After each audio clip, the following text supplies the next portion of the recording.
Hello दोस्तों, हम सुनाने जा रहे हैं सबको सुहाग गीत। कैसे लगे जरूर बताना।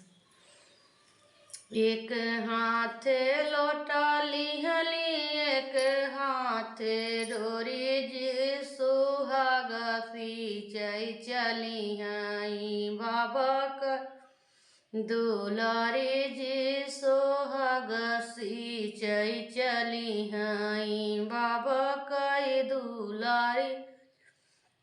छूटी गई लोटवा भकी गई पानी जी सुसुकी रोई बाबा कई दुलारी जी सुसुकी रो बाबा कई दुलारी जी।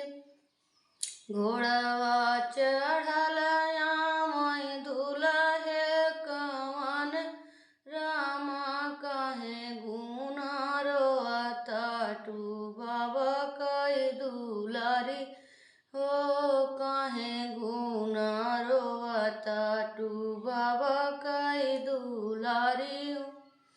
छूटी गई लोटवा भकी गई पानी जी इही गुना रोवत बाटी बाबा कई दुलारी जी इही गुना रोवत बाटी बाबा कई दुलारी जी।